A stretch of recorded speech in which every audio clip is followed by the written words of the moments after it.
अस्सलाम वालेकुम व्यूअर्स। आज है हासिल नावल की किस्त नंबर 5 और हासिल नावल को लिखा है उमैरा अहमद ने। इस शाम से एक बार फिर टीना की ज़रूरत महसूस हुई थी। इसने इस उम्मीद में इसे फ़ोन किया था कि शायद वो बैरून मुल्क से वापस आ गई हो। पिछले कई माह से इसे फ़ोन करने पर यही पता चलता था कि वो अमेरिका गई हुई है और अभी तक वापस नहीं आई। इसे पहली बार ये जानकर हैरानी हुई थी क्योंकि वो इसे मतला करके नहीं गई थी, लेकिन इसने ये सोचकर खुद को तसल्ली दे ली थी कि वो पिछले कई माह से इतनी मसरूफ़ रहा है कि शायद जब इसने फ़ोन किया होगा तो वो इसे नहीं मिला होगा। लेकिन अमेरिका जाने के बाद एक बार भी इसने हुदैत से रब्ता करने की कोशिश नहीं की थी और बहुत सी दूसरी परेशानियों में एक परेशानी ये भी शामिल हो गई थी। क्या आप बता सकती हैं कि वो कब तक वापस आएंगी, या इनसे रब्ता के लिए कोई फ़ोन नंबर या एड्रेस दे दें? इसने हमेशा की तरह फ़ोन पर अपना मुतालबा दोहराया था। फ़ोन पर टीना की कज़न बात कर रही थी और इसने ये कहकर फ़ोन रख दिया था कि इसका फ़ोन नंबर और एड्रेस नहीं दे सकती, अलबत्ता टीना का फ़ोन आने पर इसके बारे में इसे बता देगी। टीना ने मुनासिब समझा तो वो फिर खुद इससे रब्ता कर लेगी। हुदैर ने बेदिली से फ़ोन रख दिया था। अगले दिन वो जर्शी से मिलने गया था और इसे देखते ही इसे इसके ज़हन अंतशार का अंदाज़ा हो गया था। पूरी मुलाकात में रोती रही थी और इल्तिजाएं करती रही थी कि वो किसी तरह इसे जेल से निकाल ले। वो सलाखों के दूसरी तरफ हाथ जोड़ती रही थी और वो बेबसी के आलम में माँ को देखता रहा था। हुदैद में मैं यहाँ मर जाऊँगी, मैं यहाँ नहीं रह सकती। वो सलाखों के दरमियान लगी हुई जाली पर हाथ मार मार कर रोती रही। इसके पास तसल्ली के लिए कोई लफ्ज़ नहीं थे। वो सिर्फ वो चीज़ें इनके हवाले करके आ गया था जो वो जर्शी के लिए लेकर गया था। इस दिन जेल से निकलने के बाद वो घर नहीं गया था। वो पूरा दिन और पूरी रात बेमकसद सड़कों के चक्कर काटता रहा था।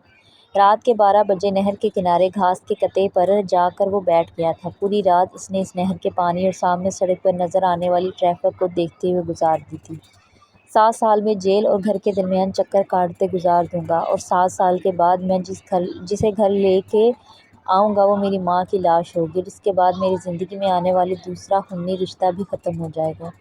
वो गीली आंखों से नहर के पानी को देखता रहा। इसे 7 साल जेल और घर के चक्कर काटने नहीं पड़े।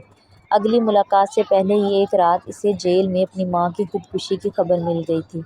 जर्शी ने नींद की गोलियां खाकर खुदकुशी की थी। नींद की गोलियां जेल के अंदर इन तक किसने पहुंचाई थी?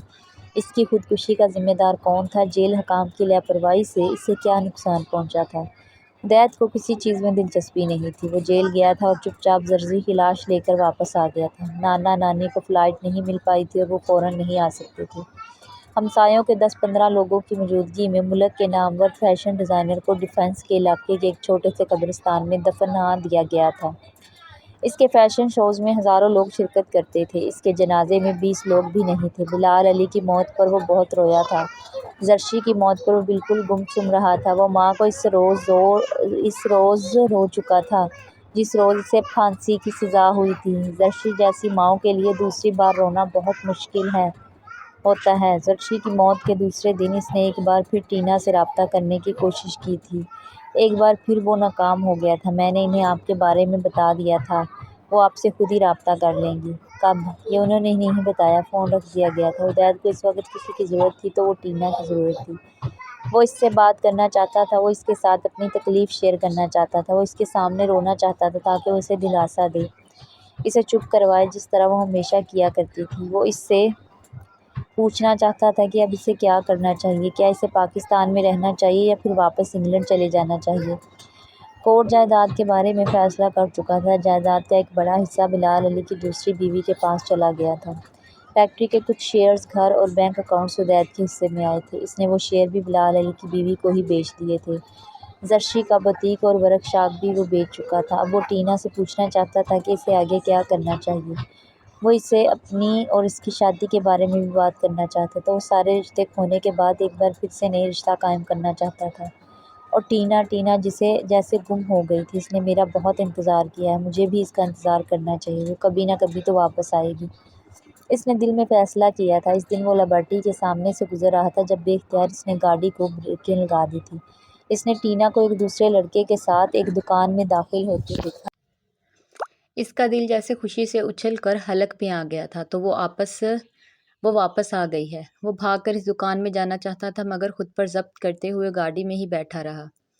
15 मिनट के बाद इसने टीना को इसी लड़के के साथ दुकान से निकलते देखा था। دکان سے نکلنے کے بعد وہ پارکنگ میں کھڑی اپنی کار کی طرف گئی تھی۔ ٹینا کی گاڑی چند لمحوں کے بعد ایک فراٹے سے ہدایت کے پاس سے گزر گئی تھی۔ ہدایت تیز رفتاری سے گاڑی چلاتے ہوئے اپنے گھر چلا گیا تھا۔ آج ٹینا کو دیکھ کر وہ بہت عرصے کے بعد اتنا خوش ہوا تھا۔ اس نے گھر پہنچتے ہی ٹینا کو کال کیا تھا۔ ایک بار پھر فون پر وہی آواز سنائی دی تھی۔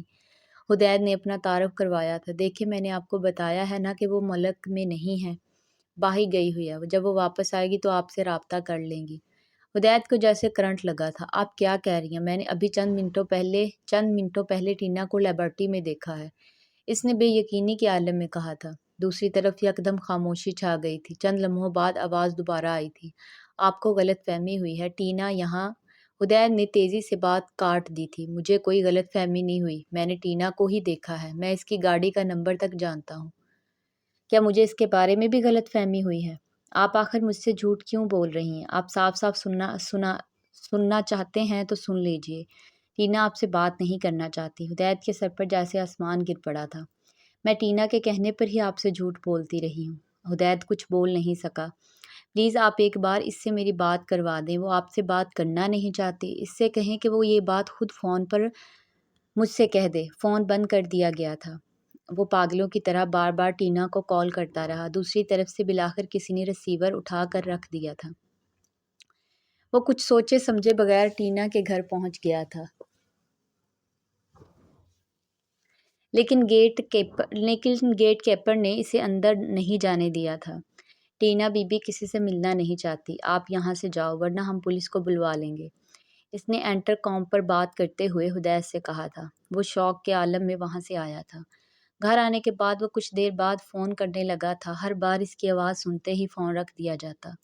وہ باز نہیں آیا تھا۔ رات کے 9 بجے بالآخر ٹینا کی آواز اسے فون پر سنائی دی تھی۔ وہ شدید غصے میں تھی۔ تم بار بار مجھے تنگ کیوں کر رہے ہو؟ تم جانتے ہو کہ میں تم سے بات کرنا نہیں چاہتی، لیکن کیوں ٹینا؟ آخر میں نے کیا کیا ہے؟ بس میں تم سے بات نہیں کرنا چاہتی، تم میرے پیچھا چھوڑ دو۔ ٹینا، تم نے مجھ سے شادی۔ ہدایت، یہ فضول باتیں چھوڑو، میں اپنی زندگی کا ساتھی چن چکی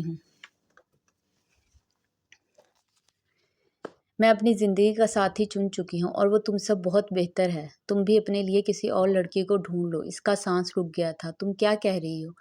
وہی کہہ رہی ہوں جو تم سن رہے ہو۔ آئندہ مجھے فون مت کرنا۔ ٹینا پلیز ایک بار مجھ سے مل لو۔ آئی سویئر میں دوبارہ تمہیں تنگ نہیں کروں گا۔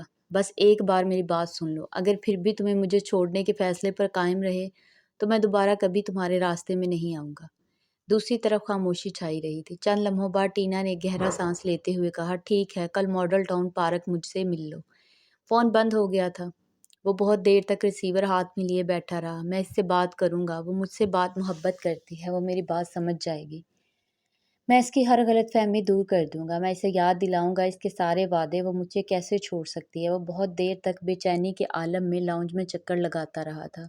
آخر مجھ سے ایسی کون سی غلطی ہوئی جس نے اسے ناراض کر دیا؟ میں نے تو کبھی کوئی ایسی بات نہیں کی جو اسے ناراض کر دے۔ میں پھر بھی اسے ایکسکیوز کر لوں گا۔ ہو سکتا ہے انجانے میں میری کوئی بات اسے بری لگی ہو۔ وہ خود کو دھلاسا دینے لگا تھا۔ مگر اگر اس نے میری کوئی بات نہ سنی، اگر اس نے اپنا فیصلہ نہ بدلا، اگر اس نے مجھے چھوڑ، وہ آگے کچھ سوچنا نہیں چاہتا تھا۔ اس کی بے قراری بڑھتی جا رہی تھی۔ مجھے کیا کرنا چاہیے جس سے ٹینا کی خفگی ختم ہو جائے، وہ اپنا فیصلہ تبدیل کر دے؟ میری کون سی بات اس کا دل بدل سکتی ہے؟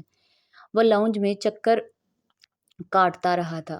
دل تو صرف اللہ پھیر سکتا ہے، وہ نہیں جانتا اس کے دل میں یہ بات کیسے آئی تھی، مگر وہ رک گیا تھا۔ کیا پھر ایک بار خدا کے سامنے اس نے سوچا تھا؟ پاؤں میں پہنے ہوئے شوز اس نے اتار دیے تھے، مگر خدا تو وہ سوچ رہا تھا۔ کیا پھر مجھے خدا سے وہ جرابیں اتارنے لگا تھا؟ اور اگر اس نے نامحسوس طور پر اس نے شرٹ کی آستینیں کونیوں تک فولڈ کر لی تھی، میں بار بار کیوں؟ ناول کا یہ ایپیسوڈ اگر آپ لوگوں کو پسند آیا تو کمنٹ سیکشن میں ضرور بتائیے گا۔ اگلے ایپیسوڈ تک کے لیے اللہ حافظ۔